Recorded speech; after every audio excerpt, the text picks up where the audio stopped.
Welcome to the Ramblecast. Normally we would have other hosts here, but tonight it's just yes, perfect timing.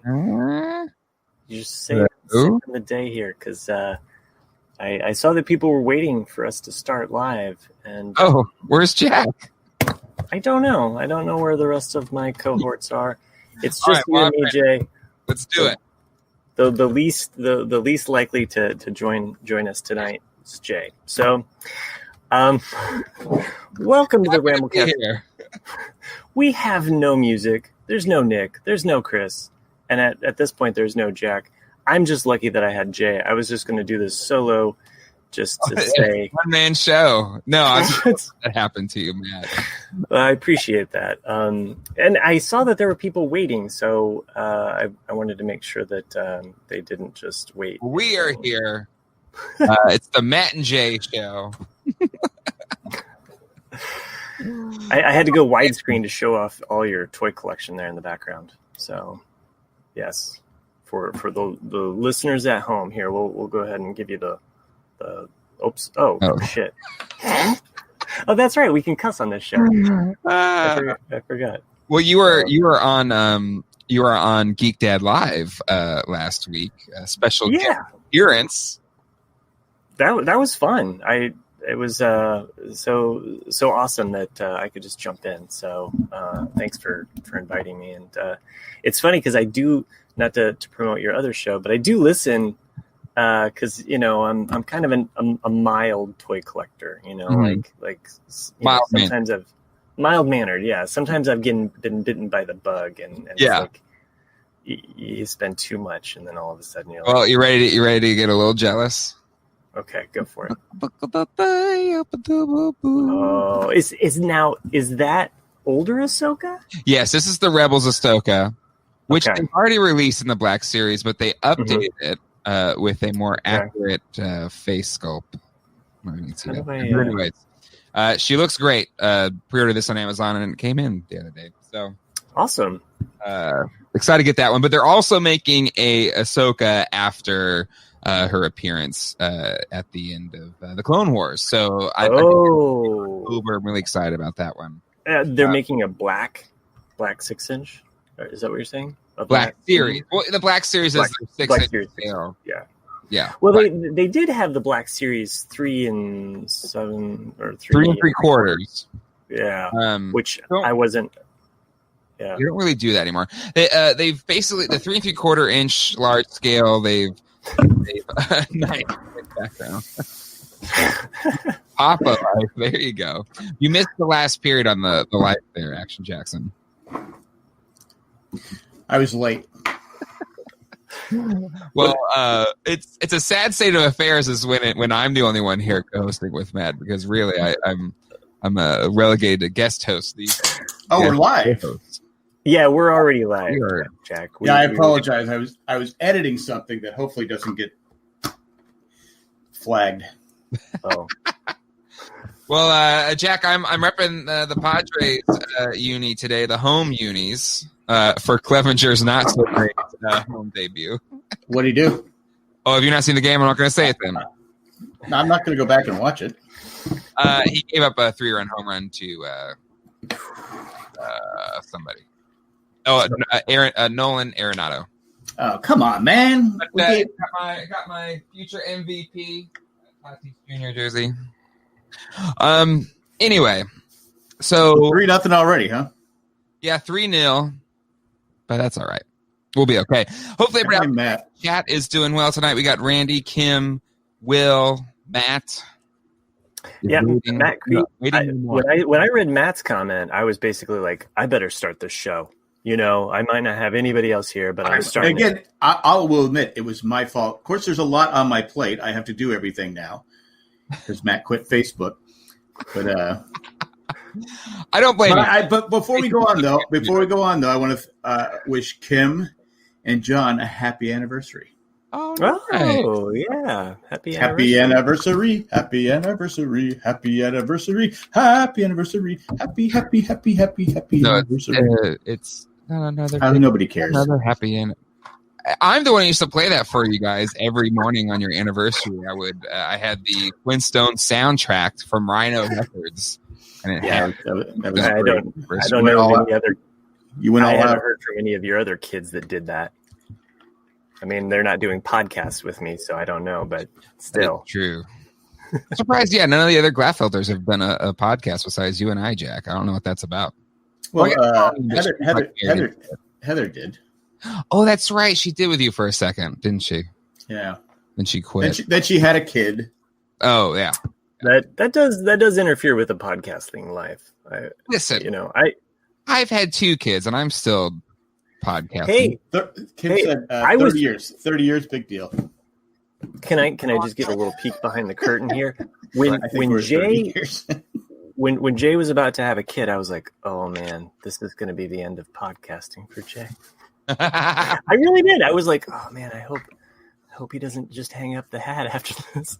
I should have. Basically, but no, happy to be here to hang here with you, gentlemen. What happened with Chris?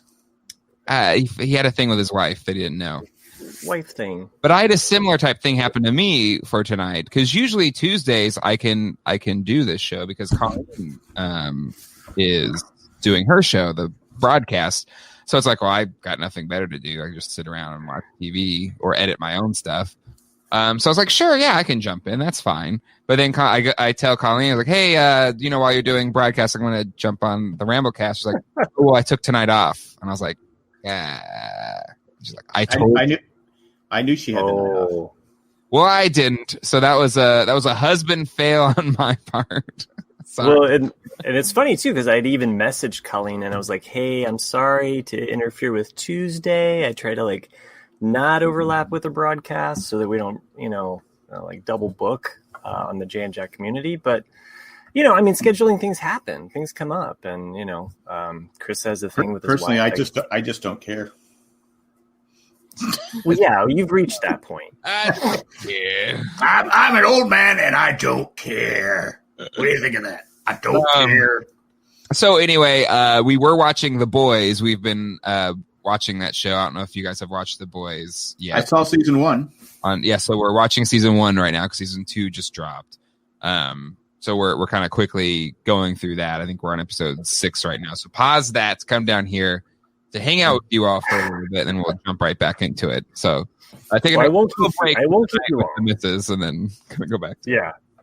I mean, you were the Sherpa that got me to Jack. So, you can... I don't want to leave you here with just Jack. It's not... It's not pleasant. Not great. It's not pleasant. What are you talking about? Jack and I have great conversations. Can I? What? Most of our great conversations are after we record. Yes, we're not live. It's true. If I could ask a question. When Matt goes, can you believe those dumbasses in the chat? Oh, he didn't. Oh, wait. Oh, I'm sorry. I forgot that was a secret. I would never say that. That's Jeez. so mean. They really believe that I'm the nice guy. He always goes. I'm not Trump here. Jeez, I don't throw people under the bus left and right like this. I mean, come on. I did want to comment though that I feel like Matt's video quality is fantastic. Like, what's the camera that you're using? Like, you look great. It's just my Mac camera and the Mac camera. Yeah, I don't have a Mac camera. And then, I have a Logitech, but my studio Mac is this Mac Mini. I don't have a. And then I got this fancy green screen that I love playing with. Your green screen looks so crisp compared to Jack's. To be fair, I have the crappy photograph. Okay, it is. It's not. Look at it. Is that a great photograph? Yeah. What did you get? I mean, did you save like a small? No, I just Googled Geek Dad Life, and then all this stuff came up, and it wasn't you. I said Cement Head. Still didn't come up, and then I said it said Jay Glaffelder, and then it came up. I said, and I didn't realize I was good, and I was late. So I tried my best. Worse out there though than that is this image that's been floating around Twitter, at least. Maybe you put it on Facebook, Jack.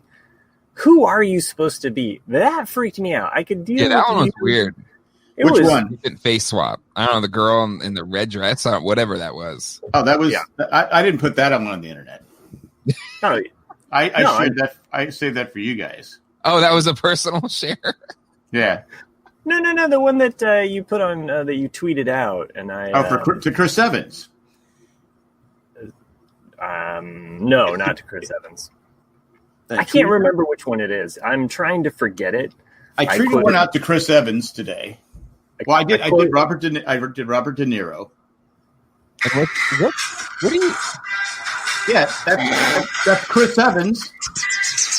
That's from Not Another Teen Movie. But I have to ask, Jack. What are you hoping to accomplish? I'm just fucking around. It's so disturbing to see your dad with a midriff, Jay. I still got that midriff. No, he doesn't. No, I just was having fun, and I said, you know what? I'm going to send this to Chris Evans. I think he'll, because I love Not Another Teen Movie. You love Not Another Teen Movie. Yeah, sure. But it's a girl that plays his sister in the movie that has the hots for him. I get it. Randy thought. I'm sorry, Randy. So I said, this is the time Chris Evans had a crush on me while we were filming Not Another Teen Movie. But all it's going to do is get Chris Evans to block you. Like, I don't care. Don't you want to get him on your show one day or something? I don't know. Well, yeah, he'll probably forget because I'll be like, "Hey, you don't remember that time that I sent you that tweet?" I even put the actress. It's Mia. I tweeted her too. Oh, good. That makes it better. I have one with Jack Black. I'm going to post tomorrow on Facebook. Oh, that's great. From School of Rock. School of Rock. That's a fun movie. I liked that movie. I love School of Rock. Why would you ruin it? Well, I should. If you'll see what I. You're essentially George Lucasing classic films. You're just like putting bad CD to all these films, and you need to stop. It does freak people out. It's the worst because it's weird. You gotta your eyes, and it's just yeah. You have to admit, in the one I sent to the family, I look pretty hot. No, body wise, I didn't see that one, and I'm glad that I didn't. So I'll send it to you right. I'll send it to you right now, Matt. I feel like it's bordering on a call to HR. J and Jack Studios doesn't have an HR, but we might need to get one. People got to lighten up. It's 2020, man, and people got to lighten up. I mean, get people out there not wearing their masks that are just irritating me. Yeah, that's a whole other thing that we could go down there. Not another Jack face swap. Hey, you said it, not me. My kids have gotten a little kind of like vigilant, like Jack. Like my daughter comes home and she's like, "There's bad teachers at our school. They sometimes pull their mask down and breathe out of their nose." And I'm Jack. That's Jack. Okay, calm down, guys. Oh, what are you sharing there? That was just Jack Black. Oh, the Jack Black. Oh, a little sneak preview. I think I deleted that one. Sorry, Matt. Oh, you're welcome, Matt. Anyway, I just so they were complaining that their teacher was breathing out of their nose. Yeah, like there's a whole thing about masks and covering the nose, and they get really you're not supposed to pull it down under your nose, and even I guess at their school, the principal and the announcement. Oh my gosh, who are you supposed to be, Jack? I'm just a Victoria's Secret runway model. Oh, okay. Well, I'm glad that you just shared that with your family. I'm just trying to rein my kids back in. I'm sorry. I'm hot. But go ahead. So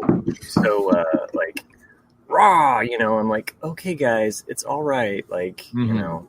But no, it's frustrating because I here in North Carolina, I guess the pandemic is over because everybody stopped wearing their mask. I was in Target. At least 15 people didn't have their mask. And they walk around like, dare you. I dare you. I dare you to say where you live, because I've been Raleigh. I've not seen in Target or any of the stores. Crabtree your mom and sister went to Crabtree, and they said several people didn't have their mask on. I mean, that's your area. I think it's weird because there was one day where I went.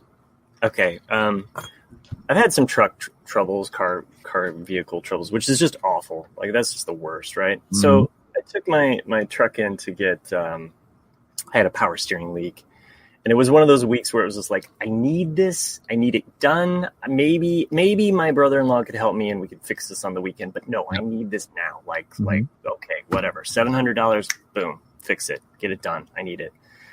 So I dropped the vehicle off at the auto parts place, and then later I have to go to the bank, unrelated, to take out some money. It was kind of a funny scenario. We're taking out money to pay the workers that we've had in our home and just other things, right? So I'm going to the bank to take out $7,000. And the attic's coming along great. Like it's exciting to see your update pictures as they come. Oh, thanks. Yeah, and we're done. We're moved in now. Okay. Is it really exciting? I saw the stairs. I didn't know if the stairs done too. Did I miss that? The stairs are done. We have to do. Where have you been?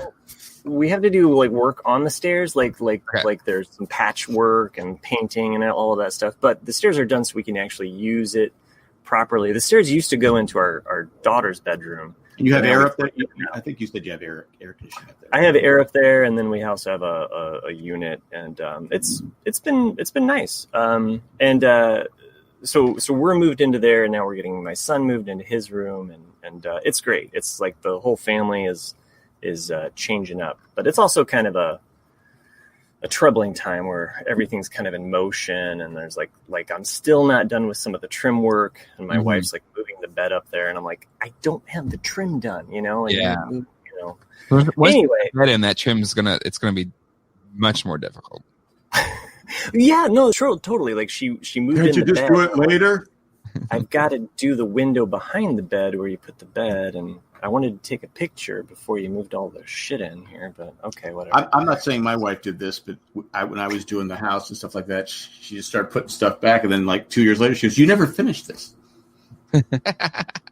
I go, "Yeah, I was just lazy." Well, so real quick, auto place, total like denial of like anything that is like related to COVID, right? Sure. Go to the bank to take out again $7,000, probably the most I've taken out in cash. It's a lot of cash to walk around with. It is. It's like uncomfortable. Like, how do you? Not only that, like a little briefcase to put it in.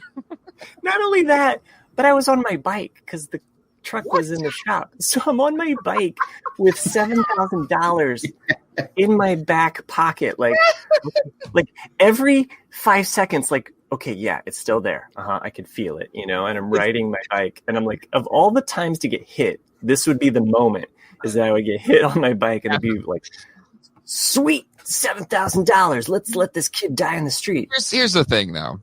I got two comments on you riding a bicycle with $7,000 in your pocket. One, it's never a good scenario in which a large chunk of change can be taken from you by a middle school bully. What do you mean, elementary school? The elementary school bicycle gang. Remember when Andy got beat up by that bike gang? So yeah, exactly. Or if you say you did like somebody knocked off the bike, and that's where it's good if you had it in a briefcase or a duffel bag, because then if it's found on briefcase, how are you supposed to ride a bike with a briefcase? Okay, you're just duffel bag. No, you know what? Why don't you just put a target on your back, Jay? Now, here's the thing. Hey, why are you carrying that in a duffel bag? I'm switching quickly to duffel bag. And then that way, if it is found on the side of the street, people will think it's drug money and not want to touch it, right? How about a backpack? No, but I'm saying if it's a duffel bag, they'll think it's a drug money thing. And everyone's seen No Country for Old Men. You don't take home the bag full of cash. They're just going to send someone to kill you. So that's why I think if you go duffel bag, I think that's the most secure way to move around your mind. I've had to explain that title to Russ like 1,000 times. Why it's called No Country for Old Men. Does everybody in the chat know who Russ is? Yeah, I'm sure the people that listen to Sports Talk, 3 Stupid Guys do. So 1% of the listeners. Yeah. Well, that's all we got. So Russ was a friend of Jack's. They worked together for a long time. Bit of Jack has a lot of friends that aren't really his friends, but that's one of them. And he's a bit of a ditz, smart guy, but a bit of a ditz. No, I would say he's a genius. But he doesn't come across as a genius. He's a stretch. I'm just saying, I tested high too, so I know you tested low, Jay. So it's a bitter pill to swallow. Oh, sure. A Canadian. See, Randy knows who he is. I mean, listen, Jack, if you want to say that IQ test you took on AOL Instant Messenger is a good indicator of your intelligence, by all means. Well, just because you were 103, I 158, so it doesn't care. Nobody's counting. Yeah, nobody's counting 158 on an AOL Instant Messenger. It's like taking a BuzzFeed survey. All I know is someone was really pissed off when they found out the score. I got green.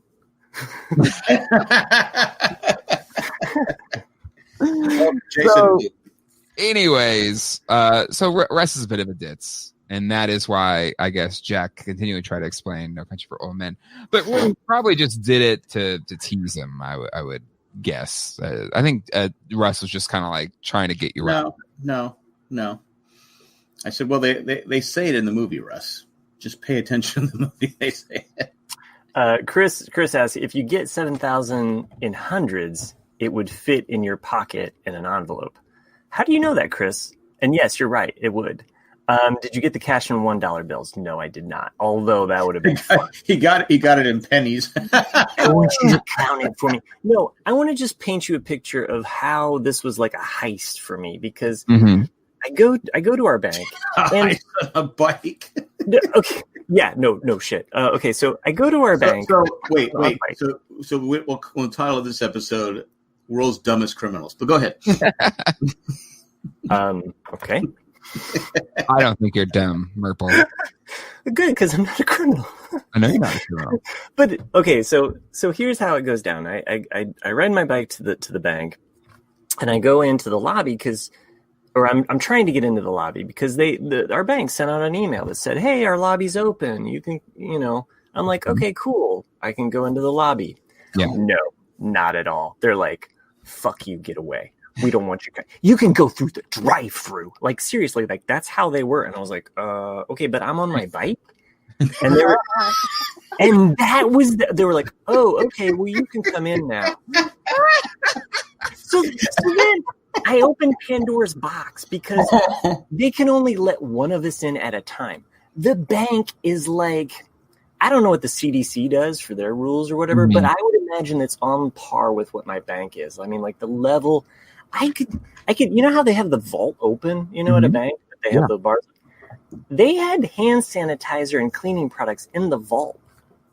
Like, who's stealing that shit? But everything was they don't want the criminals spreading the disease. Maybe they like to, wipe down all the bills. I don't know. But no, actually, John, the UPS guy, I did not lock up my bike. I felt that it was safe just leaning out there, but it's Indiana, like, and no, Chris, you didn't even lock up your bike. They don't have a bike drive-through lane. No. Bikes are like the biggest thing that tweakers steal. No, it is, but fortunately, the tweakers weren't out at like 9 a.m. But anyway, I digress.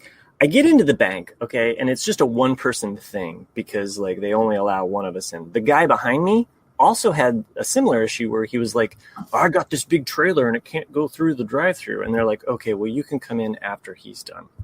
And then there was a guy behind him that was basically the Karen because he was like, "Oh, I need a money order." And the guy's like, "You can do that through the drive-thru." And he's like, "Oh, I just don't trust the drive-thru." I'm like, "Okay, Nixon." Like, wait, I was going to say Nixon was. He was just some old white dude, like upset that he couldn't go into the bank. And I want to go in the bank. I'm not a crook. yeah, no shit. So I get in there, and I'm like, okay. So I slip her the note that has my account number because I couldn't even go to the part. You know how you write down, like, I couldn't even use that. He was like, "No, sir, you can't use that." I'm like, "What the fuck for?" sure, like it's there. Chris Dorn said that they didn't have a bike through lane. You posted that. Yeah. Oh, I'm sorry.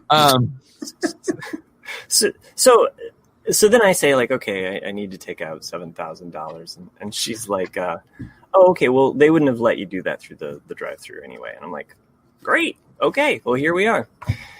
So they start counting out the hundreds and whatever, but the whole time I'm waiting for her, the bank manager is standing right, like, close by, still 6 feet away, but is still kind of like, so what you using that money for? I'm like, what? Really? Yeah. I'm like, I know you're making small talk. Are you buying a new bike? But right now, yeah. Oh, it's just for heroin. Yeah. Drugs. I'm just stealing my wife's money, and then I'm skipping the country. So, I said I'm going out to get milk and cigarettes, and let's just say I'm not getting milk and cigarettes. I pretended I built her a room in the basement. Now she's locked in there. So, wow, it's got dark. Yeah, dark. Anyway, I got the money. I rode home safely. Did not get mugged, thank God. And then I made it rain. It was fun though, like dropping 2000s. Like boom, boom. Mm-hmm. Some of that money was to pay for some of the contractors that we had at our house. Some of it is to pay for future contractors. So, yeah. And by the way, for the listeners at home that think that I am loaded. Well, there goes the patron. People are like, why am I paying patron? Yeah. People are like, oh, man, I'm just paying. Where do you think the patron money is gone?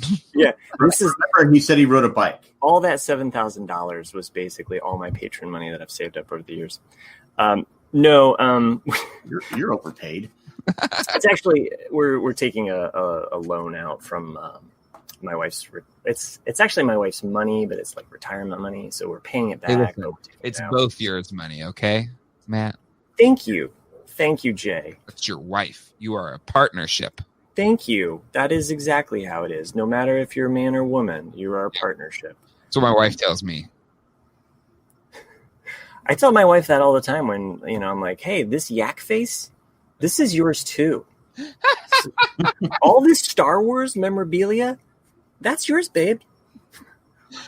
I tell her that all the time. Well, I think she knows it's valuable, but she knows I'm never going to sell it. But at least it's there if I die or we do hit, dire straits or something. We can flip a lot of this stuff for cash. But which could you start marking the real expensive ones so the next time I'm over I can just take them? No. Just put price tags on there. Yeah, just say like a yellow tag means it's okay. A red tag means you want to take this one. I have a Fernando Tatis Jr. rookie card that is quickly becoming the most valuable thing that I own that isn't my house or a car or something. Thanks for telling all of us to do that. Well, and so now I'm just like, I gotta think about not having this out because it's small. Oh, yeah. It's easy for someone just to take. Not that there's really people in my house ever, say for podcast weekend. I don't think anybody here would pinch that, but still, I don't really feel comfortable having it just like out in my house anymore. So I got to think of like maybe if Matt one of the get-togethers in a bike, I would make sure you hide the card. The card is worth nearly as much as Matt was riding around with in his pocket. If it keeps going, like Mike Trout, thank you. His we're going to sold for $2 million or something like that. So, not that mine's that. Tatis is going to be better than Mike Trout. Oh, I said it. Maybe. Now mine's not one of the like. That's like there's a rare version that's like a red version. There's like one of two or something. I only made two of them. But Randy, ruin that. All that these autographs ain't worth $1. The gentleman that I do Toy Geeks with on the Geek Dead Life channel, we have like a mutual agreement. If one of us dies, like we'll make sure we sell. No, this was smart. I heard you mention this, John, right? Yeah, John. Yep. Yeah, and this was smart because you need that other person to come in. Like my cousin, he's a comic book aficionado, and so I'm always like, look, something happens to me, don't just sell off all my comics. Give it to Alan. He'll get you some money for it. Just but I trust that he's going to get you there safely. So, God, is there any reason for him to, follow through? Yeah, I feel like it's like you have those pacts with your friends or whatever. I'm dead. I don't care because I'm dead. But it's. Well, that's a crappy attitude. Well, what am I going to do? I'll be dead. I'm dead. I don't care. Well, so it's more about passing it along. Yeah, like making sure that whatever it is, my kids get what it's worth, and they can buy stupid crap that they want. It'd probably be a few years before your kids even notice you were gone. It was so cute today at dinner. I'll just say outlandish things just to kind of joke around. I think that's dad territory. And I was like, all right, kids, I'm sorry. Cause I think, Zach was trying to tell jokes or something like that. And I think, Colleen told a joke and it was an okay joke. I was like, all right, that's it. I can't take any more of this. I'm leaving. Bye guys. I'm going away. And then Zach was like, no, don't go. You can't go, Daddy. And then he ran up and gave me you can't leave. And I was like, I'm just kidding. It was a joke. He goes, where's the Fernando Tatis Jr. card? Okay, you can go now, Dad. But it was really sweet. I was like, I was just kidding, but I'm not really leaving. My dad pulled a joke like this on me when I was a kid. We were at the mall. I probably was 7, and my mom had gone off to do I don't know, some shopping probably in a store. And my dad, being a dad, is just this is fucking boring. So we're sitting on a bench, and then my dad just jokingly starts to say well, I don't think we're going to see your mom again, so we should start picking out a new mom. I was like, kids have a hard time understanding reality. Yes. And so I'm just like, how do we? And I think it was just my dad's excuse to look at other women. He was just like, well, son, this is how we do it. I've done that with Zach. I've done that with Zach and Alex. All right, let's get a new mommy. Before we go one more minute, yes, we have to leave for that ultimate commercial break. Slide it in there. I'm sure it's a political ad at this point. We're only 60 days away. Slide it. Did you just say slide it in there? Yeah, slip it. I don't know. Slip it in your PMs. It was a baseball. Oh, the Padres are winning, by the way. Oh, I know. They hit another grand slam. Slam Diego! Will Myers! Myers, my boy. I should have worn my Myers jersey. Yeah. I'm holding a white crayon, by the way. Okay. Why? The most useless crayon. Does anyone use the white crayon? Have you tried black paper? Yeah, it was pretty cool on black paper. I haven't used a crayon in a while. You may have read it already. It's a popular book that's out right now. But it's a really fun book. It's a series of books now, but the first one's called The Day the Crayons Quit. Yes. And it's the sequel. You have Day the Crayons Quit and the Christmas Crayon book. Oh, I haven't seen the Christmas Crayon book. The Christmas one is fun. Is the day they quit? Can I just break them? Well, no. So you're very joke that's been around since the dawn of time about the white crayon. It's not a joke. It's useless. I know. So the book, The Day the Crayons Quit, all the crayons in the crayon box basically tell the kid that owns them they want to quit. They don't want to be their crayons anymore, or something like that. Okay. And each crayon tells their story. And I think white crayon says something similar to what you said. Beige crayon or slightly light brown crayon was nobody draws with me. I've barely been used. They only use me for drawing wheat. And what kid draws wheat? Weed. Why use a brown crayon for weed? Man, that's it's a fun book. It's really humorous. Day the Crayons Quit for those. It is funny, and I like the drawings and the colors in it. Oh, all your green's missing, Jack. This box says 48 crayons. It should say 47 crayons and a white one. Wow. Oh, was this the video that you did? Was this a rant? A rant? Oh, I didn't know if this was your video talking about the white crayon. No, I'm just my granddaughter, your niece had the crayons out, and I just picked up and I said, "Oh, it does have a white crayon." Mm-hmm. Waste. Anyway. I like the white crayon because again, if it's black paper, or even if you're in a coloring book, like there's times that it's useful because there's no time it's useful. No. It doesn't show up. Coloring books are from like basically newsprint, which is trash paper. It's a wood pulp, which has got acid in it, and that's why it doesn't last. So, dolphin has nothing to do with dolphins. But I'm trying to drop some knowledge on you here, trying to pass some paper knowledge. But anyway, so sometimes, you're drawing on a newsprint, coloring book, which is a buff color, and you wanted to get those eyes like white. So you're saying this white crayon will work on Flipper? No, nothing to do with dolphin. Like the name of the company is Dolphin Papers. We don't sell any papers that are made from dolphins. As an outsider coming into the show, because I know this is like a running joke or something, but I feel bad for Matt. It is so Yeah, me too. Because last week it was 2 weeks ago. We figured out that you were saving trees by killing more dolphins, right? I think that's what we decided. That's what you decided. Kim Rodriguez said, "Did Jay write that book?" I did not. I did not write The Day That Crayons Quit, but definitely sounds like it took talent. And also to Kim's point, Patriot Act is bogus, as well as Chris Doran mentioning the Patriot Act, also something. Because I don't like the Patriots, so yeah, I'm cool. So anyway, Jay and Jack, if you're interested in hearing about this, but I shared. Have another story? Okay, well, you can tell your story. I'll just wait. Go ahead. Jack's all his story is going to be about taking care of his niece. Like, it's boring as hell. So, Matt, let's hear yours. Oh, well, mine's just about my son. But we... Oh, okay. I think, Jay, I think we had mentioned, or maybe off air, when we did, when I guest starred on the Geek. Guest star? Whoa. Okay, yeah. Guest star is a little extreme. He was a guest star. Like, he's the host of Owen and Bruce Barbecue, and he came on my live program. Owen and Bruce Barbecue. You know what Owen and Bruce Barbecue is? The white crayon of the crayon. Oh!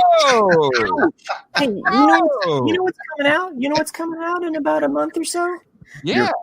Mandalorian, man. 6 weeks, approximately.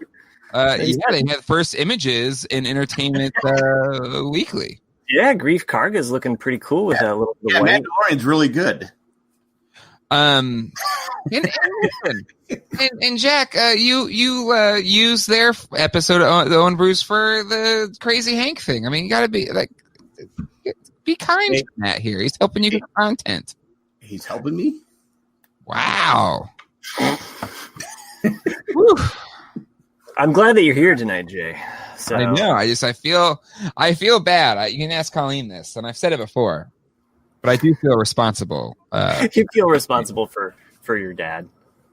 Well, no, I take no responsibility for the action. All right. What I wanted to mention, though, and I alluded to it to Jay. I just read the private chat. I alluded to Jay off air, but I had played Tron, the original Tron, for my son. About a week ago. Yep. And we watched it, and he liked it. And he was like, okay, And then I played him the trailer for Tron 2, or Tron Legacy. Tron Legacy, yep. Yeah. And he was like, oh, man, that looks so good. He's like, it's got a lot of action. It's like I just watched this, Encyclopedia Britannica of Tron. He was just like, okay, I mean, there's some cool parts, and he liked it. But, it was just kind of like, The original Tron is more of an art piece as opposed to, that was really cool in its time, and I still love it. I love the arcade game even more, but Legacy brought it. It's a modern movie where it has better pacing and stuff like that. It does. It has a better pacing, and I think that underscores my problem with the original Tron, because I like Tron, but there is basically about 3/4 of the way through, it kind of just it loses something. And I don't know if that was just, screen, they were moving things around or they were trying to figure things out, but it just loses a little bit of momentum. You think Tron was ahead of its time? Maybe that was a problem. Well, in some ways, because the technology. Oh, yeah. Yeah, and I mean, even the concept of going was way ahead of its time. Like it was talking about things that are only now like reality to a certain degree. I've only seen it once. The original Tron, you've only seen once? I was one and done. But I just mentioned, I forgot that Bruce Boxleitner was in it. Well, hey, you have Disney Plus, the first Tron. Rewatch it, and then it primes you for Tron Legacy, which I've never seen Tron Legacy. Well, my son loved it. He was like, "That was cool." Like there's a scene where you see one of the kind of enemy machines that comes down, and I think the Recognizer, I believe is that what they're called, the Recognizer? I think he was just like, "That is awesome." And there's, they have those are in the original movie. They just look a lot cooler in They are, but like when he saw the new version, he was like, "That is so much cooler." Like he even knew, like, and then like we get done with the movie, and he's like, "Man, I just love the music." And so like it worked on all levels for him, where he was really digging the story, he liked the effects, and then the music. So he has become overnight a Daft Punk fan. Yes. He's got his own Daft Punk playlist now. Oh, that's awesome. Yeah. So Daft Punk is great. In the sequel? What's that? Is he in the sequel, Bruce Boxleitner? Bruce Boxleitner? Yes. Yes. All of, save for Sark, all the cast is back. Or no, I guess just Boxleitner and Jeff Bridges, I guess, are the only ones. Yeah. But yeah, I think Legacy is a great one to watch, but you need to have like a sound system that can give you the bass, or just like one that can give you the rumble, because the Daft Punk soundtrack is amazing. It slaps, as the kids say. That's a great one to like get you into Daft Punk. Like the Daft Punk Tron soundtrack, I listen to it all the time. Like I'll just put it on driving, or if I'm like working on something, it's a really good, it's a good, and they did a remix one too. I don't know if you'd the remix is really cool, especially the grid. I think the grid is still probably like the grid. Yeah, it's so good. Hearing Jeff Bridges' like voice come through and like over top the music, it is nice. So we imagined 1,000 pixels spreading out, something like that. Yeah. It's rising like cities. I got in. Yeah, you should check it out, Jack. I will. But I got to watch the original again, though.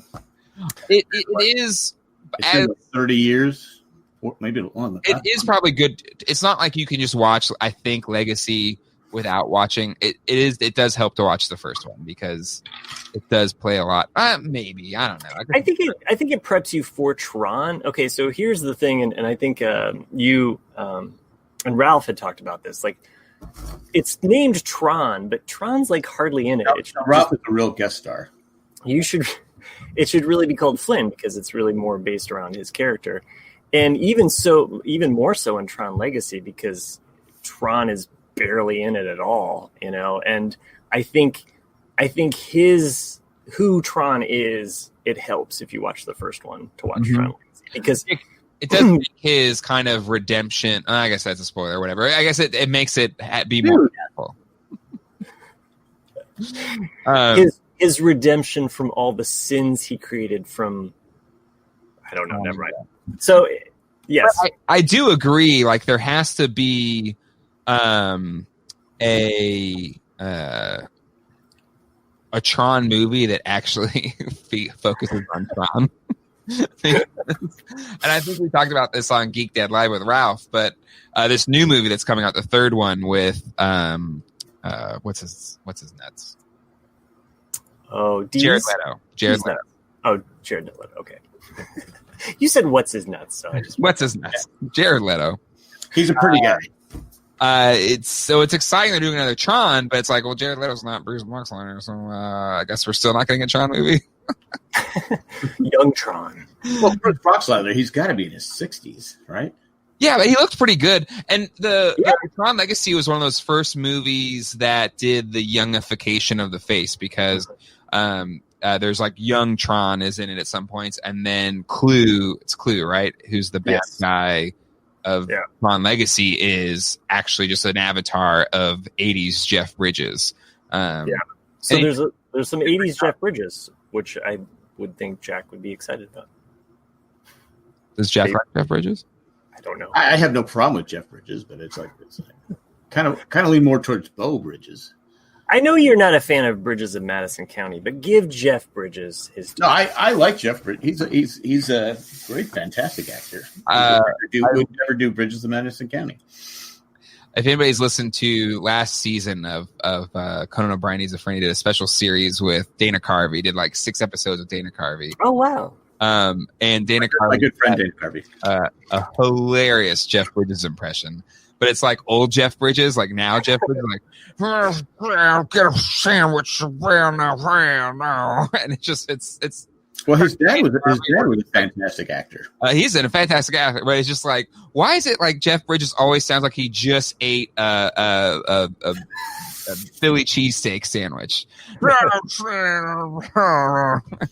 it's like Beau Bridges just gave up. You see those eyebrows? Man, he needs a weed eater. He needs a weed eater to take them out. Eyebrows in. Look at what's his name?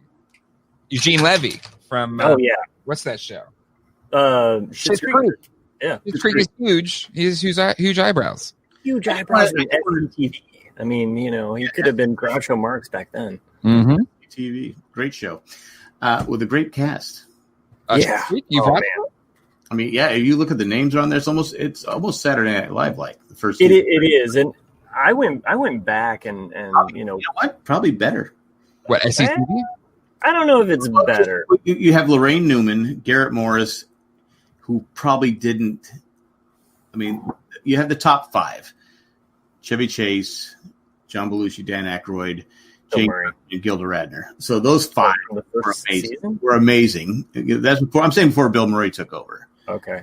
But you have Garrett Morris, who not Jane Curtin, Lorraine Newman, who really didn't do much after the fact. Don't you dare besmirch Lorraine Newman. She wasn't Holy Moses or Dudley Moore. I'm just saying that not all of SCTV sketches hit, and they're very dated. I'm saying the cast. But if you're from that era, it's worth. I mean, I checked them out for my library, just as a DVD collection or whatever, and went through and watched some of those.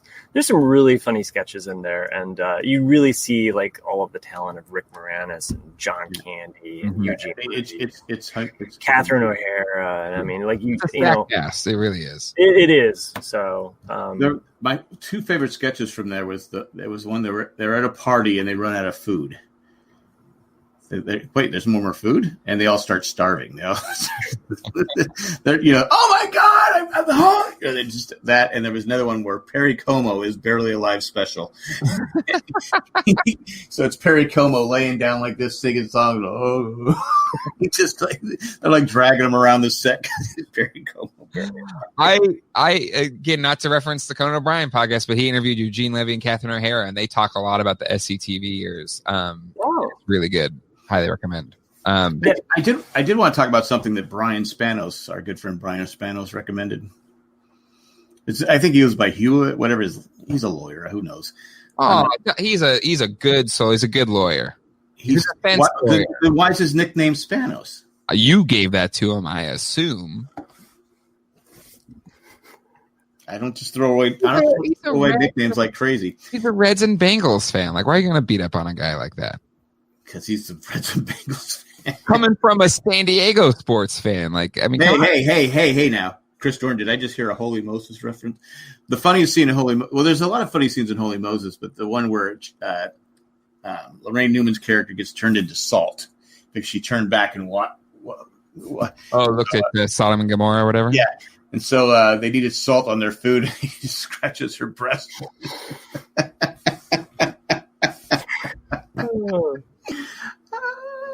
So funny. And then Richard Pryor's in it too. So there you go. Anyway, Brian Spanos, great guy.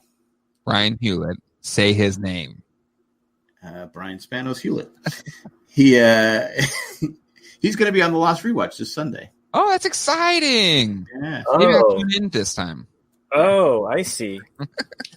You're 2 weeks from now, so lighten up. Okay. I'm excited, Matt. I'm excited because Jack invited me to do to rewatch a couple episodes from season 5, which to me is my. It's really tough. It's really tough choosing a favorite season of Lost, but season 5 really stands out as like one of those seasons that I just love to live in. Was I telling a story? What was your story? Was it about you getting $7,000 from a bank on your bike? Because I was going to say though, I may or may not have brought double that back on an airplane. For that. Oh, I was sweating it out when I was going through. Maybe, allegedly. I don't know. It was more stressful, that or when we had the marijuana pills in my backpack. So, anyway, so Brian Spanos recommended the Ice Guardians, and it's about the enforcers in hockey. Mm-hmm. And it's a documentary on Netflix. It was excellent. I watched it right away. It's just because people always go, "Oh, the fighting is the worst thing. The fighting is the worst thing. It causes concussions and hurt." No, what is the worst thing in hockey is the open ice checks and getting checked into the boards. Mm-hmm. That's what causes all the concussions. Now the fighting, you almost have to have, like Gretzky would have never survived if he didn't have McSoras and all these other enforcers to protect him. Mm-hmm. So even they had Brett Hall on there. He says, "Look, I would be nothing without this guy, this guy, this guy." Yeah, and they show a lot of clips from San Diego because they're for some reason they're showing the San Diego goals. Because one of the guys, there's a lot of great players on the goals from the 80s. Yeah. So it's if you like hockey and you want to understand it more, because most people go, "Oh, the fighting is what's causing." They got to eliminate the fighting. No, what they need to do is eliminate the open ice checks. Mm-hmm. You always see the guy go up with an elbow like that, which is, not only did the guy just get his body rattled with his head shaking around, they top it off with an elbow to the head, and the checks to the boards. I mean, that's just. Because the worst part is when you have, because I watched there was a clip of a guy from Boston, and he checks this guy, and the guy goes he had passed the puck off, so he's just standing there. Guy takes 2 or 3 steps, bam, slams him into the boards, and Boston fans are complaining he got 5 minutes. He should have got a game. Yep. Because it is people. That's not hockey. That's not hockey. Well, no sports are the same anymore. Mm-hmm. You have to clean it up. Because I remember when I was reffing and the rules started changing, where that used to be legal when I first started, and then towards the end, it's like you couldn't do anything. Yeah, and it was like, okay, there's a reason for that, and people, I go, well, this is the rule. Don't do it. He goes, well, he just got rid of the puck. I go, well, then you just need to stop. So anyway, it was a very interesting, and these guys, 2 of the guys were from Princeton graduates. I mean, you're looking at and you're saying, "Oh, these goons." They don't like to be called goons because it's derogatory. Mm-hmm. They don't mind enforcer though. Against who? The goons. Oh, okay. The enforcers. They don't, because the goons says that you don't have a brain and you're just and they're well spoken. They I mean, well, actually, I went to Princeton, and I'm actually. I mean, I played hockey with a guy that he was 6'6". He was on the goals, got traded to some team in Alaska, but he wouldn't fight, and that's why they signed him. Interesting. I'm not going to fight. And he had a slap shot that was just like, he would tell you, he goes, I don't know where it's going. he scored one time from the goal line, our goal line. He slapped it. It went in the net, in the air, across the ice. Wow. I mean, he literally was like one of those things where he's like going, okay. But yeah, if you want to understand the game better, and they show some, they show the hit, they show the fighting, and they show the fans reacting to the fighting. But I mean, you're going to react if you see Ice Pirates. If you see, anyway, check it out. Jay, was correct. You were mentioning Dana Carvey. Have you watched the Hulu documentary "Too Funny to Fail"? It's about the Dana Carvey show. I think he was on one of the episodes promoting that. I believe we're talking about it. So I've heard him talk about it, but I haven't actually watched it. Or maybe he was on Stephen Colbert, because Colbert was onto that show or something, right? Yeah, Colbert's in it as well as Dana, or not Dana. Colbert's in it. That's right. Colbert didn't get hired by Conan. That's these are all kind of okay together. I know it's a big advertisement for the Conan podcast, but it's really good. Chris Doran said, think about this. At one time, the worst player on the NHL was a Pee-wee team's best player. Gordon Bombay. I'm glad Chris said that for you. Well, the Mighty Ducks. Oh, okay. Oh, yeah, he was killer in Pee-wee hockey. Yeah, he gets a shot to minors. Yeah, he's that good. We watched. Well, okay, so we started watching those movies with the boys, mainly Zach, and he really loved the first one. Loved the second one even more, even though the second one is ridiculous. Doesn't make any sense. That's where we get introduced to the knuckle puck, right? Yeah, the knuckle puck. But there's like a weird thing is that Keenan? Is that Keenan? And then what? Is that Keenan? Keenan is the knuckle puck hitter. Anyway, the second one has the secret of the ooze, right? Yeah. It's like there's like these Olympics and Iceland's the bad guy. Anyhow, so but then we go to the third one. We started it, and that's the one where they're like in college or whatever, and it's so bad we didn't make it past the first 30 minutes. Even at home, and a 6-year-old was like, "Daddy, can we stop watching this? This isn't very good." Oh, my daughter did that one time. Like, so my son and I, we always we watch a lot of more guy movies, which my daughter's like, nope. Like, she won't watch any Marvel movies except for Captain Marvel. She's a real prude about it. But anyway, so she always has to watch her own movies, and so my son and I will have watch your own movies. Yeah, and guy night. Pretty much that's how my son is. It's going we're watching, and we'll watch it in the basement and blow up a little air mattress and get popcorn or whatever. But that's great. That's awesome. But my wife is subjected to whatever my daughter wants to watch, and so she picked some horrible mermaid movie that was it was like C, like it was not an A movie, it wasn't a B, it was like bottom of the barrel, and even she was just like, nope, this is just bad. And it's funny to see kids get to a point where they realize something is just no. This isn't good. Well, the main thing is just with that movie, there was no Bombay in it. He made a bunch of movies that was barely in it. Don't you have the Smash Brothers, or the Smash Brothers the second one? No, Smash Brothers is the second one, and most of the cast from the second one is in the third one. But it's not fun. It's not even. Well, it's more because what's his name? Charlie doesn't get along with the coach, right? Yeah, and then he gets he loses his captainness. Yeah. It's more of a negative, but I will say this though: if you notice that both in the first what's with the team that they couldn't beat was the Hawks. The Hawks, they wore black. Yep.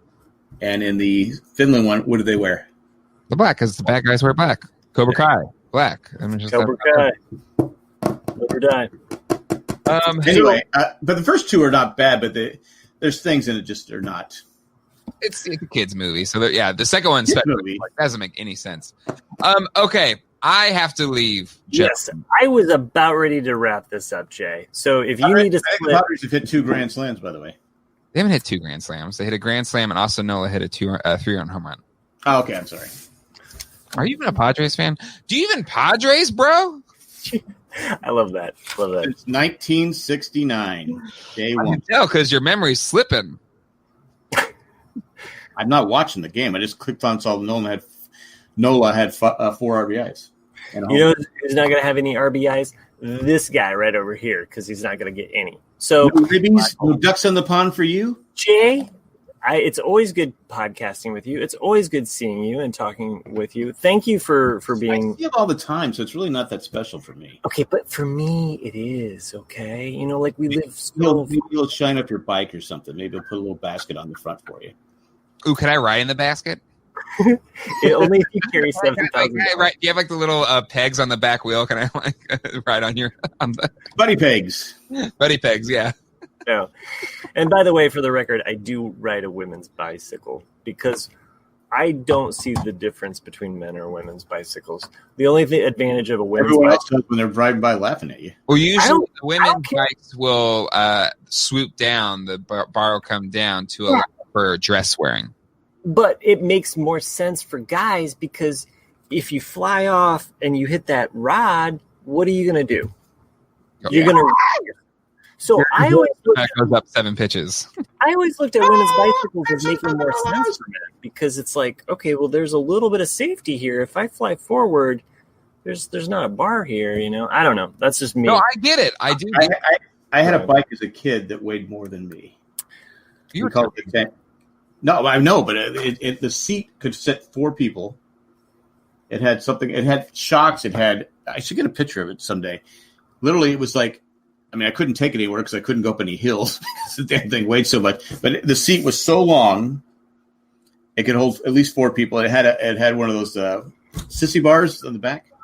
Yeah, what tough is with these stories of Jack is like I've heard them 1,000 times. Yeah, but I'm just telling you, it's good for the people at home. They're hearing this for the first time.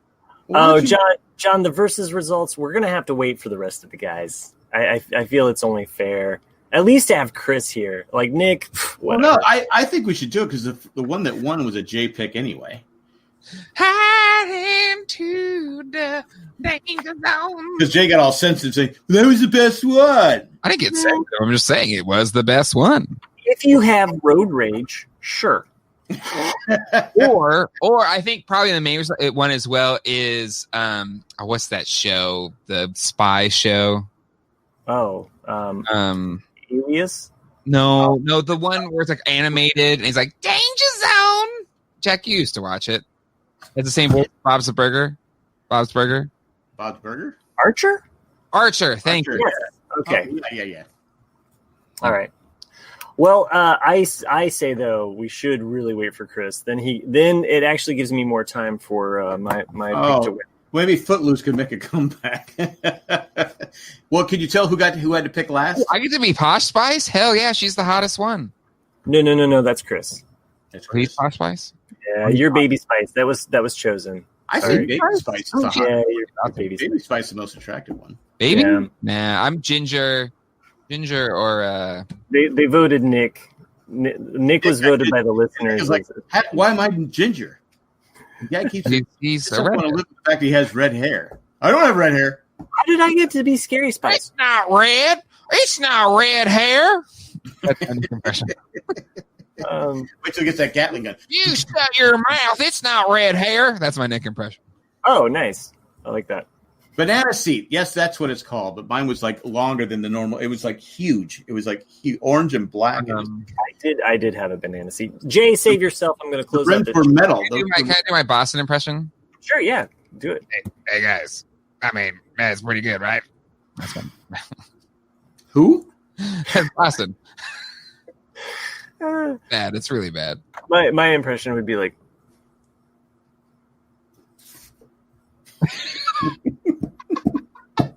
That's him. Oh, hey guys! I was just looking up something. He searched the net while he's recording. Well, I get it.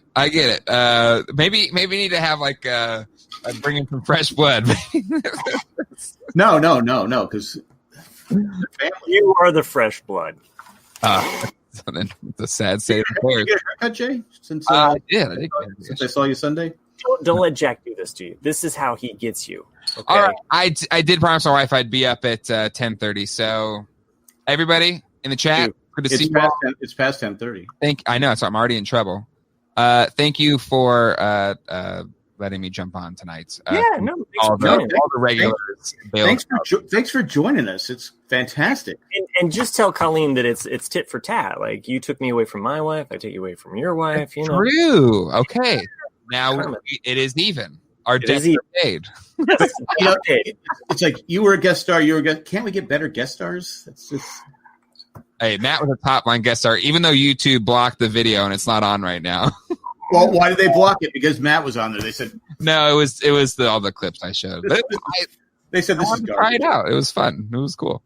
That's what I'm worried about today because I used I put lost clips in there, and I kept the dialogue in. You are playing with fire. I know. We'll see. I'm dying to see if it got flagged already. I bet you it did. Disney don't play. It's top 5 oh my god moments from Lost, voted by listeners. Good night, Jay. Take care. And then there was 2. So anyway, I was meant to watch The Boys. I just haven't had time. I don't have Amazon Prime. That's my excuse. I just don't have time. It's like I was editing, and I looked up, I told my wife, is it almost 9:30? She goes, yeah. I go, God. And I started running around. She goes, what? I go, I got to record at 9:30. It was like 9:27. I went, damn. Yeah. And trust me, it's thrown off my week too, because Wednesday, I've got something going on, which is why we're doing this on Tuesday night. So. Which is fine. I mean, it doesn't matter to me, but when we do it, I just was like, oh crap. Because now I got 3 channels. My wife goes, why do you have 3 channels? I go, I explained this to you. I explained this to you already, but you didn't listen. But isn't that just like more work for you? I go, it's the same amount of work. I just split it into 3 channels. I don't want to throw wives under the bus, but sometimes they don't listen. But they are so quick to say, you're not listening. And It's like, what? And so truth be told, part of my sleeve here, I came home from work today, and I'm irritable. I've been working all day. My stomach is just empty. Like I'm tanking. My blood sugar is just dropping, right? I walk in the door. The first, and mind you, I didn't just walk in the door. I actually had to do stuff outside. Like I was moving things around with the cars, and like I finally come inside. I'm hot. I'm sweaty. I'm hungry. I'm thirsty. I'm everything, right?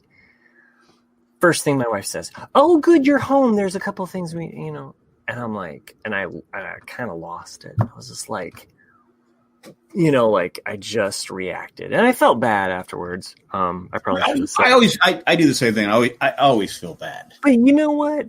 If she walked through the door coming home from work, which she does often, I just let her do her thing. The first thing that somebody comes home, you've been at work. You need at least 10 minutes to just regain your composure, at least. And if she were to walk through the door and I said, what's for dinner? Let me tell you, it would not be a fair fight. And I would be at fault. So, I'm not trying to. I hear you. It was one of those moments that I felt bad, but at the same time, I was like, look, I just got home. So I know it's Kim and John's anniversary, and I hope they're both still in the chat, but is there one time where you guys just get irritated with each other? Do you want to talk about that on your anniversary? Because my wife will sit there and go, she goes, you're yelling. I go, I'm yelling? Kim says, oh my God, he asked, what are you doing with the money? I know, Kim. Yeah, I can't believe that guy said that. Sorry, Kim, I'm just taking things out of context. Yeah, but you don't have Facebook anymore, but I got so pissed at people not wearing their mask on was it Saturday? Must have been Saturday. And I came home. I said, "Yeah, I know what I'm going dressed as Halloween. I'm dressing up as an asshole. I'm not going to wear a mask." So it's kind of a little play on words there, but I was like going, I almost said something to someone because they were so close to me. I'm like going, but then I told my wife, I go, you can't say anything to anyone because they'll be in your face. And not another jerk face swap. Well, Kim says, sure. And John says, I annoy her all the time. Nice answer, John. Nice answer. Saying, I annoy her all the time. Instead of she annoys me all the time. Good save, John. Good save. Are you all right there, Matt? I can't do this on my own. Oh, there we go. Sorry. I couldn't hear you for a second. I'm so sorry. And by the way, if you thought you couldn't do this on your own, I started this podcast on my own. Just me. And I was like, oh, really? Yeah. I was like, okay. Just going to jump in. And I was really, I kind of knew you would come along at some point. And I was running around. I was like, it was crazy. As no problem. So, Kim says John hates when I steal his my pillow. well, Welcome to my pillow. It's my. Are those good pillows? I need a good pillow. I don't have a good pillow. I've tried the cold, where it's supposed to be. oh yeah. And like for the first week and a half, this thing is great. And later on, it's like, okay, it's no longer cold. It's like, okay, I got for a week and a half, I had some coldness. After that, all the coldness, I guess, rubs off. Huh. And I can't have a pillow that's too thick because it hurts my neck. Yep. I need a pillow that's kind of, I don't know. Oh my gosh. I need a pillow. Pillows are tricky. Like shopping for pillows are really difficult because, and I identify with this, Jack, is that if you get a pillow that's not good for your neck or it messes up your neck, well, that's going to mess you up for an entire week because like the first night you might not notice it, but you're going to notice it soon. And then it's just this dull ache and then you can't do anything about it, until you get, when you get that kink in the neck and it's like, and people go, what's wrong with you? I go, I got kink in my neck. I can't look down. It's just hard to look down. A pillow is tricky. I don't like foam pillows. I'm an anti-foam pillow. I like more of the cotton, or not cotton, but the feather. I grew up with a feather pillow back before it was improper to take feathers from animals to use them. The only problem with feather pillows is they stick you in the face. So why am I bleeding? Oh, I got a feather pillow. I've now, like, there's one that I found that is like, it mimics the feather pillow, but it's not the foam. Right now I'm in a good pillow zone, but oh my gosh, if you mix that shit up, forget about it. I started sleeping because I don't like my pillow. I've started sleeping with my hand on my face. I don't know why. Yeah, those aren't pillows. Those aren't two pillows. Yes, I also do the like. Sherry says, "Try. I love my pillow. One side is back sleeper. One side is for side sleepers." Yeah, I don't like my pillow. I think one of my favorite Family Guy jokes is Peter and he flips over the pillow, is it Billy D. Williams? I can't remember, but it's just like, yeah, this is the cool side, man. That's got to be Billy Williams. Yeah, and it's just like, it's something about that. Like, you're like, yeah, everybody flips over the pillow at some point because you're on the cooler side. So yeah, it's just like, and we're cooling off here. It's actually getting cool here. Cooler, I should say. It's cooler. It's still a little warm, but it's not like or it's 100 degrees and 100% humidity. It's like you can at least walk outside and go, okay, I'm not dying. Yeah, I don't know how you deal with it. I mean, it's humid here and it's strong. But my sister, this is my half sister who lives out in Washington. Whenever she comes to visit, she's always like, and her husband both are just like, how do you guys live with this much humidity? And I'm like, just go south. It's worse. Like, it's much worse. If you think this is bad, and boy, it's bad. Humidity in the Midwest is not nice. Just go south. Yeah, I know. My grandmother lived in Pennsylvania, so every 2 or 3 years we'd have to drive cross country to go to Pennsylvania. And my grandmother had no air conditioning. It was like you'd have the doors open. I go, oh my god, I can't sleep. It's so damn hot. You're sticking to the pillow. There's you're laying on the floor on sleeping bags. It just sucks. And so every year I would tell because we would always go during the summer to see my grandmother. My dad would be out there and stuff. Anyway, I told you, all right, it's going to suck. The weather's going to be terrible. You're going to have to deal with it. It was always cool. And in fact, one time we went to Hershey Park. And my sister was there with her kids and all that. We all got hoodies because it was so damn cold in July. We were freezing. They go, you sure it was hot when you came here? I go, yeah, but I was coming from San Diego, so I don't know if that played a. But I go, no, the weather sucked out. Anyway. But yeah, they still think I'm full of shit because the weather was never bad when we went to Pennsylvania there, ever, ever. And when I would dread going there because I go, all right, I can see my family. That's great, yeah, but the weather's plus the trip cross country sucked too. Oh yeah. Yeah, I remember you talking about that. Yeah. Those trips across country. So I mean, yeah, I mean it's definitely it's been hot here as well for the last couple of days, but I think we're at night. It's been since we've moved up into our attic space, our attic room that's been converted. I think this is night 3, maybe night 4. I can't remember. Of being in our new room, which is strange because before our king size bed fit into this one this room, and there's not a lot of room for other stuff. But now there's like all of this room. Do you get confused when you wake up? Not now.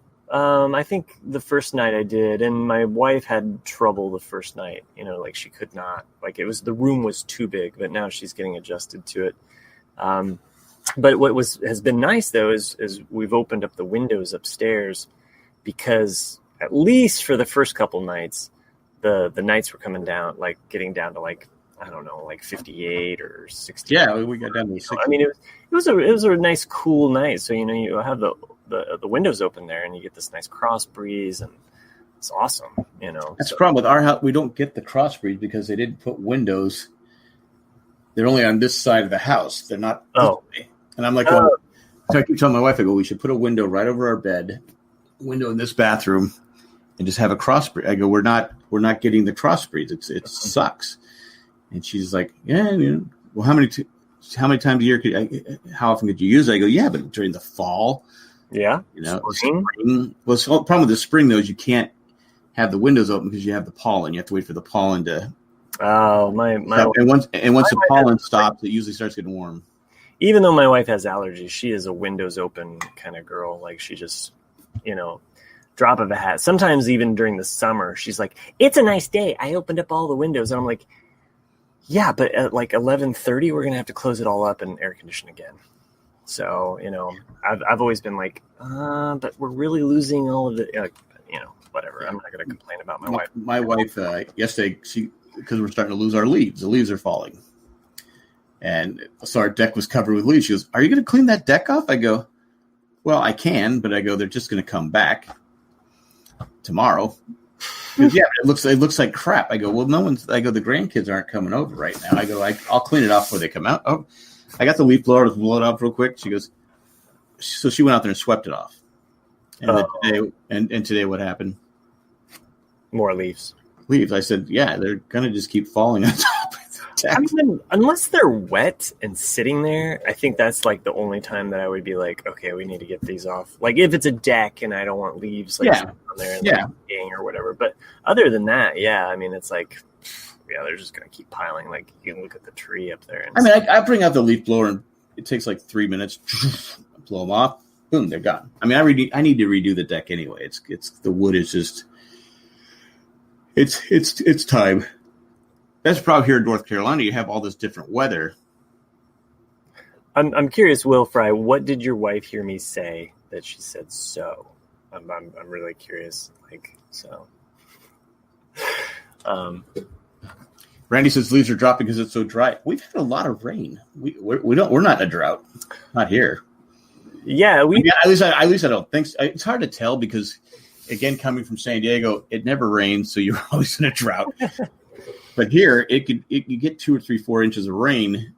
How can you be in a drought? It hasn't rained in like a week, though. Yeah, that's probably about us. It's always funny when you look at the weather, app, and you're like, it's supposed to be storming here in an hour, and then you look at the actual radar, and it's like way far away, and you're like, go home, you're drunk. Like, yeah, my mom will call. My mom will text me saying, "Are you getting a storm right now?" No. She goes, "What says it wrong?" I go, "Yeah, it probably is." I go, "But it not here. Not here. It's not raining here." Will follows up about opening all the windows midsummer that you have to close by 11 a.m. 11 a.m. Yes, exactly. That's what I'm saying. Like you let out all of the, like, basically you've created a refrigerator box where all of the humidity is gone. then you open up the windows, and then all of the humidity comes in, and then your air conditioner has to work and get all of that, humidity out. Whatever. I hear you. I understand. I'm married. I go along with it. She wants to open up the windows. She wants to close the windows. I have found, though, and this is the one thing that I wanted to talk about masks, is that, there's been times where I'm wearing a mask that I get so hot because it's just trapping it right there.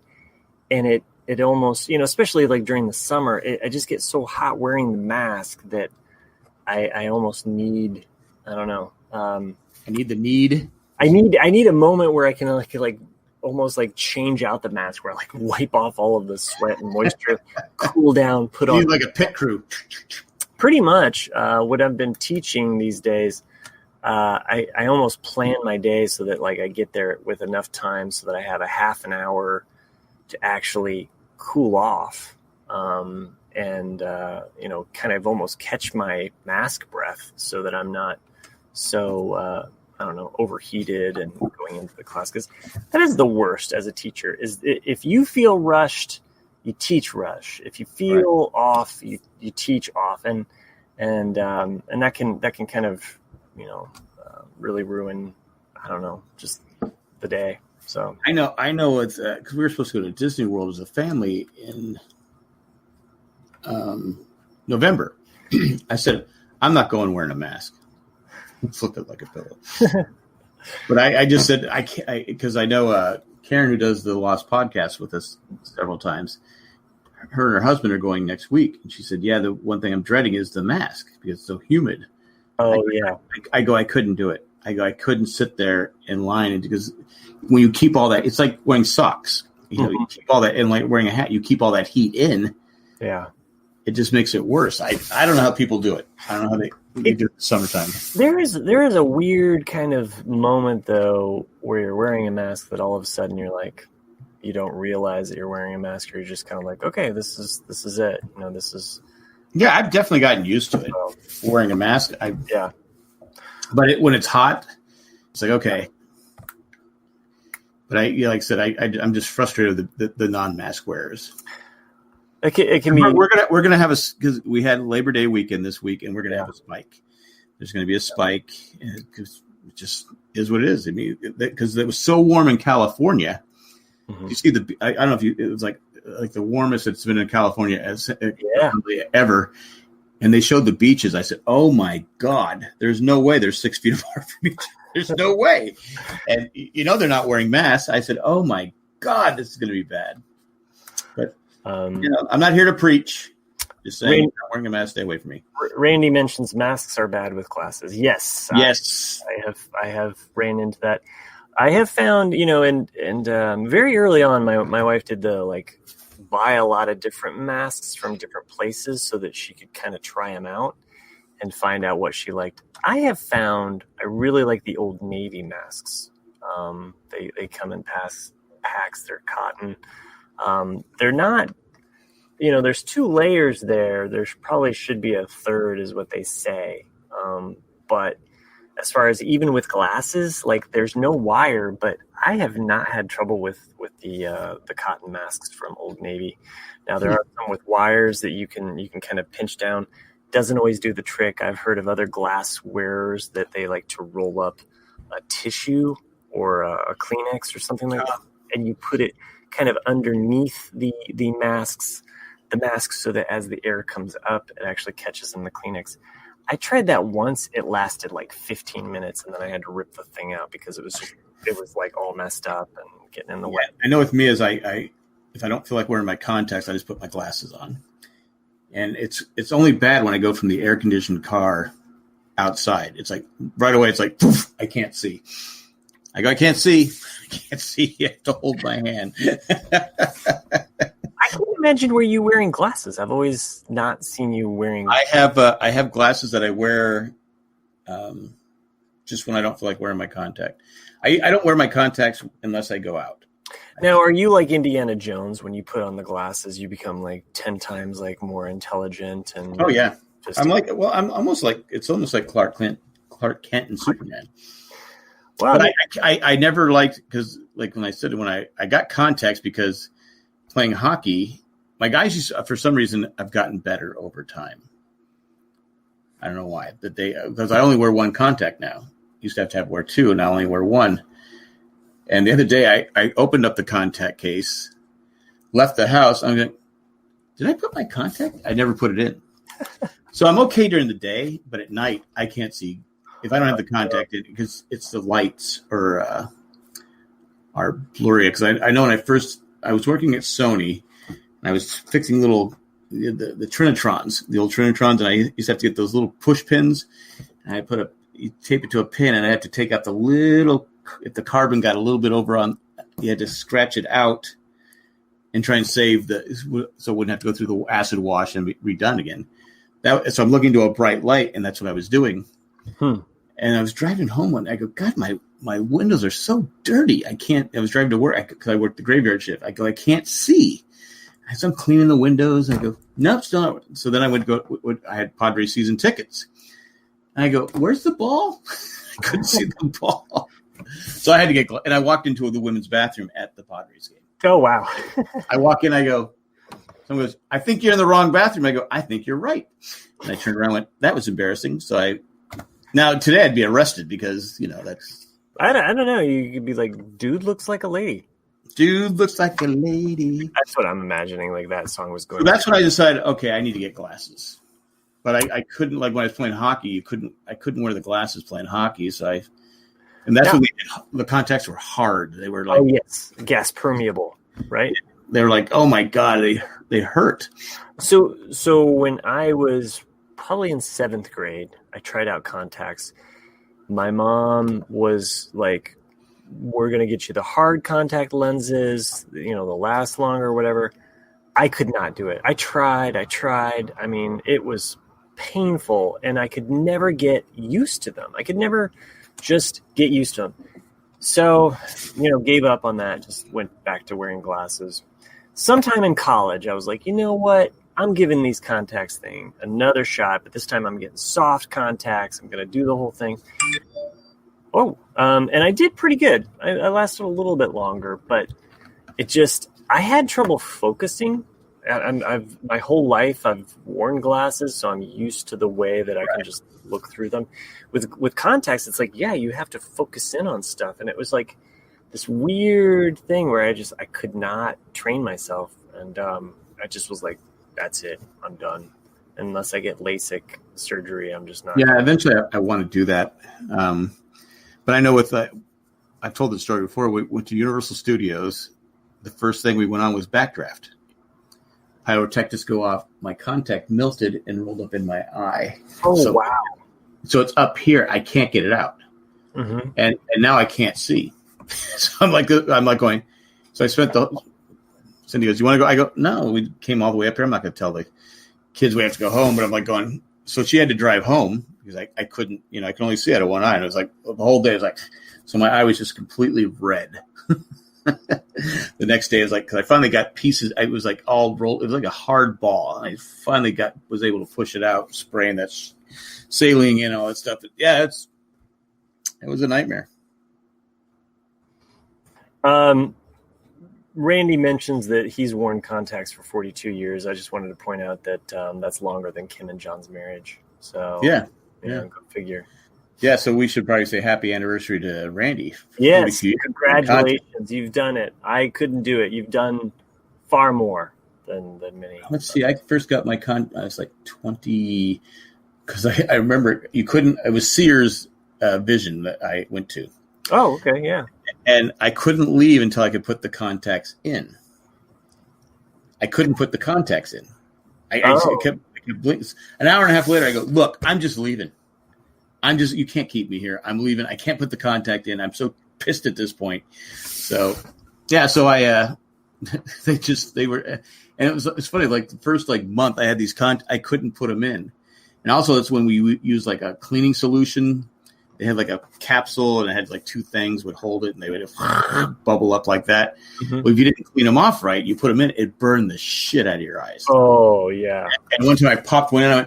I'm like, and I'm on the floor, and he goes, what's wrong? I go, my eye is, I can't. And I couldn't. She goes, oh, well, open. I go, I can't. And then so I like, So tears are just slowing down my face because this contact is literally burning my eyeball. But oh my God, it's tough. Thanks. And ironically, he's wearing glasses right now. Yeah, way to go, Randy. So because if I wear my contacts, I can't see the computer screen. Now I have noticed, Jack, that my eyes have gotten better, at least over time, like with age. Specifically, if I take them off to read, like I'm better at that. So, which, by the way, if you ever turn 40 and you go to get your eyes examined, it's like they know. It's like they looked at your chart ahead of time and they're like, oh, 40. I'm going to have the 40-year-old talk. Because seriously, like it was like, well, your eyes are doing good, but, you'll probably need bifocals at some point. I'm like, fuck you and fuck this whole establishment. I will burn it down. You put the glaucoma crap in my eyes. I'm dilated. I can't see shit. I can't pick out my glasses. Sign here. Yeah. I love that, like let's dilate your eyes. Now pick out some frames. Pick out some frames. Hopefully they look good on you. Then you George Costanza and you get women's frames, right? I did that. So at least I have some frames that my wife always makes fun of, and she's like, those are ladies' glasses. I'm like, what? Why does it have to be a thing? Like bikes and glasses, they have a firm. So anyway, whatever. Yeah, like I said, I don't know. It's a tough world we live in. Thank you, Kim. Yes, she prefers progressive eyeglasses. Meanwhile, her husband, had LASIK in 2003, 2020 ever since. So that's why he's That's why they're married for 3 years. Hey, glad you're making things work. So my wife and I are coming up on 16 years. So we were married in 2004, just right before. So when we got married, we were like, okay, we had this time off. She had this time off from work. And so we had it late in the fall during her fall break. So it was October 30th. And we were like, oh, that's kind of fun. It's close to Halloween. But it's also close to election cycles. And it really sucked because we were married like right before Bush's re-election. And so, every 4 years, it's like, oh, yay. Our wedding anniversary is like... We get to watch all those commercials. Yeah, well, fortunately, unless it's on... No, I don't have Hulu commercials. And I meant to mention this earlier. I dropped Netflix for a while because we just weren't watching it. It was like what you were saying. You just don't have enough time. I'm like, I'm not watching anything on Netflix right now. I tried to tell my wife, why don't we cancel Netflix right now? Because I go, I'm not watching it because I'm so busy. Like I said, as soon as the Lost rewatch is over, we're going to cancel Hulu. Oh, okay. But I can't cancel it because I need to finish the rewatch. Don't you have DVDs? I do, but I don't have it. Well, no, I don't have season 6. Oh, I have season 5. I don't have season 6. That's very sweet, John. John says, I would say Kim's 1 in a million. That is like the sweetest thing of this. John, you already said enough nice things today. You don't have to keep doing that. Don't rub it in. We've both bitched about our spouses on this podcast. Yeah. And now you want to tell us how great you've got it. Okay. I see. Your wife doesn't open the house windows when it's like 70 and it's going to be 90. Yeah. Okay. Good. Yeah. What we did, a few years ago, I got that reflective silver stuff to, keep the sun from heating the attic. Yeah. It's supposed to, and it has cooled off the house a little bit. Mm-hmm. I did get a solar fan to take the air out. It's not enough though, especially with these trees gone. That's the worst part. So what we did upstairs, I had extra stuff. So every window, I put that silver stuff over the windows. So they're all covered. My wife goes, you want to open the windows? I go, I'm going to move all that silver stuff. I go, let's wait till it cools down because not having those trees, the sun just beats on the house all day long. It used to be, the sun would come up. We wouldn't get it till like 9 o'clock. Mm-hmm. By 2 o'clock, the sun was shaded because the trees. My wife goes, why don't we put a tree in the front yard? I go, well, it would take 15 years for that tree to yeah. I go, we'll be in our 70s then. I go, I go, I can go eat the tree if you want, but I never wanted a tree. I go, we didn't need it. I know. I remember your tree hatred. That's I think why you're so pro dolphin papers. You know, you're just like I don't want to sit there and pick up leaves. They ruin the grass. All the different. I said, and we don't need it. We don't need the tree because we had the forest around us. Now we don't have it. That's true. Yeah. So now I'm screwed. But now she does want solar. She was, solar panels would be good. I go, I wanted to do that 4 years ago when we were working. I wanted to get solar panels. You kept arguing with me. She goes, I hate paying this electric bill. I go, I mean, as a spouse, you hate to say I told you so. So that's why you just kind of hold back and you internally say it. Maybe sometimes you just scream it into your mask at night.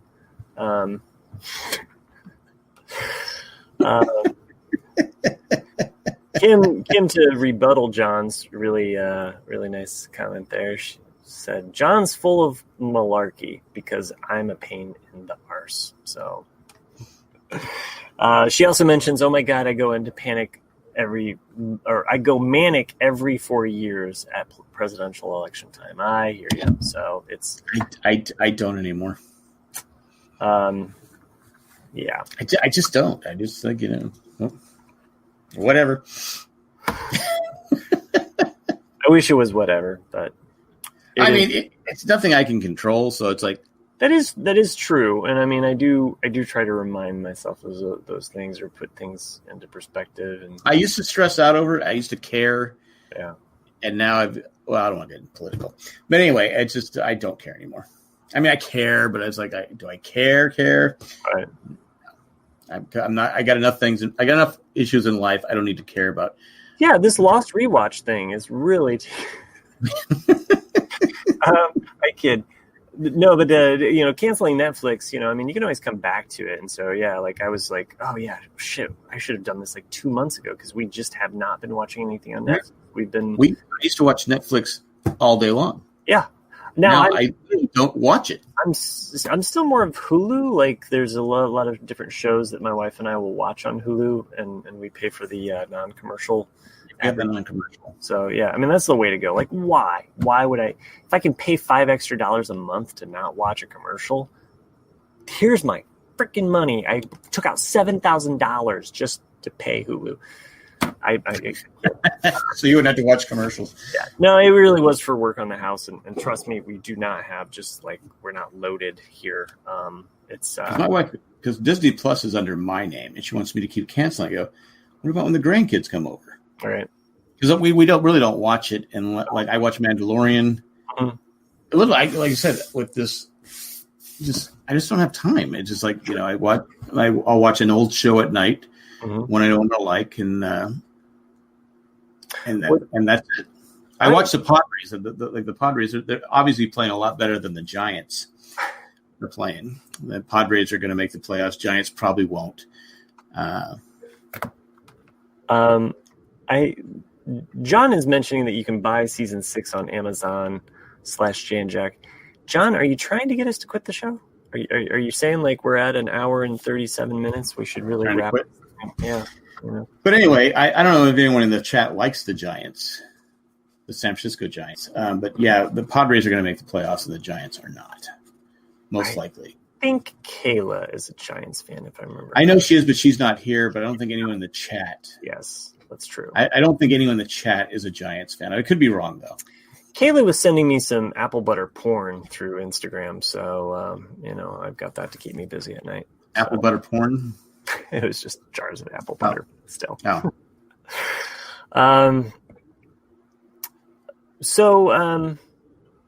Should we close out the show? We could close it. Go ahead. One other thing I want to mention that I was watching on Hulu. I gave this show a second shot. It really didn't connect with me when it came out. Okay. Like when I first saw it, I was like, like maybe the pilots for comedies and sitcoms are tough. So they are tough. You really have to stick with it. And so I was like, you know what? I'm going to push through and I'm just going to keep watching this show because I really like her. I think she's funny. It's The Mindy Project. I had not really watched that entire show. I don't know what it is about the first couple episodes or the first 3 or 4. I think they do hit their stride somewhere in the middle of season 1. It gets a little bit better for me. I've heard it's good. It really, like, some of the writing, and she's a really funny writer. She's a really funny comedian. And she was good on The Office. Yeah, and she brings over some different actors from The Office that make appearances in the first season. The BJ Novak episodes are definitely worth a watch if you enjoyed The Office. When he appeared on the episode, I wasn't expecting it, so it just was like, what? He's on? This is hilarious. And seeing the chemistry of those two in a different way was really nice. So for anybody out there that's already seen it and they're saying, I told you so, fine. But I'm enjoying it, and I'm surprised at how many different people from other sitcoms appear on that show. So I can see that the chat has basically gone all baseball here. Fuck the Dodgers, Pirates, Hearts for baseball. I think those are Padre colors. So, right? No, those are Giants colors. Oh, those are Giants colors. I forgot Kim and John were Giant fans. I forgot. Padre was... not often I can brag. We're brown now. They are.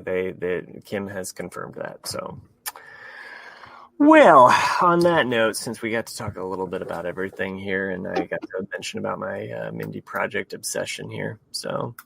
Yeah, John just said the Padres don't mind an empty stadium. They're used to it. 14th in overall attendance last year, and they haven't made the playoffs since 2006. Yeah, people don't support the team. That's okay. You know what was big in 2006? The Patriot Act. I'm joking. I mean, if the Giants had won 3 World Series in 5 years with the former Padre manager and player, would people be going to the games? No, because the stadium's like ice cold.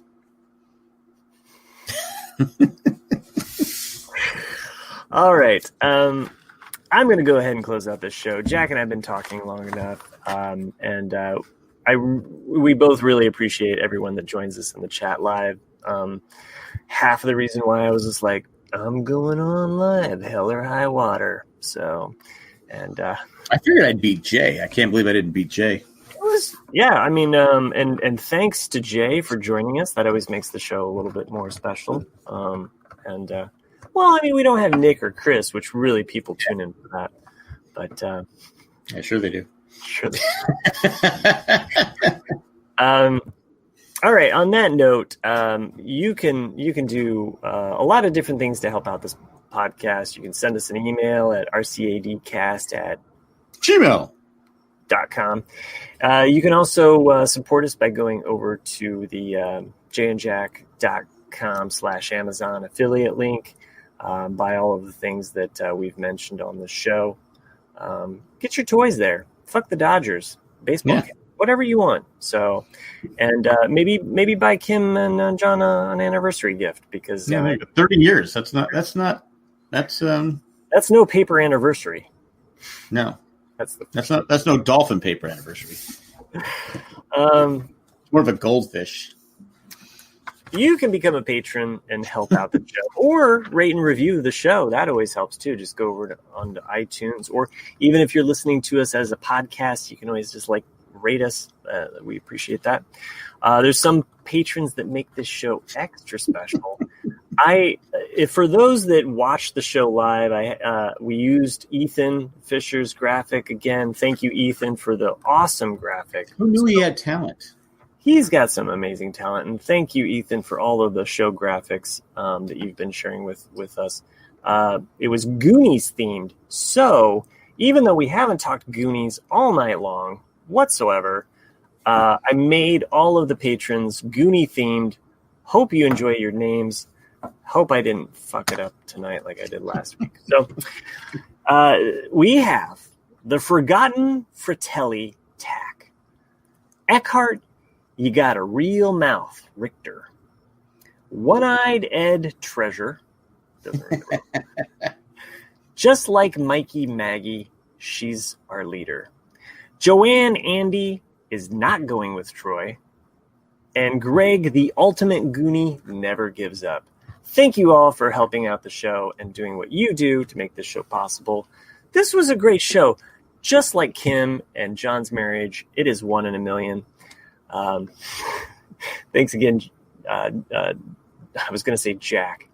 I could thank you, Jack, for showing up, but I was just going to. I did eventually show up. So you did. So join us next week. We should be back at our usual day and time, which is Wednesday. Perhaps Nick will be back. He's been on hiatus. His parents are in town, so he's Goonies in 4K came out last week. Did not know that, Will. So, I don't know what that symbol is, Kim. But anyway, I don't know. That's it. That's all I got. I didn't even interrupt your ending. You didn't. I mean, it's amazing. It's like when there's other people on the podcast, you're all about it. Trying to get all the singers in. I think it's because people expect it. So. Oh, you do that because people expect it. Huh? No, I'm trying to be something. Because my wife said, "Do you always have to be an asshole?" I go, "I tried a few years not to do it." I go, and people didn't like me, so I went back to being just an asshole.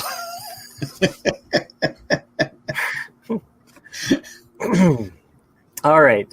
Good night, everyone. Thanks for joining us live. We'll see you next week. Great show, kids. I turned up one of my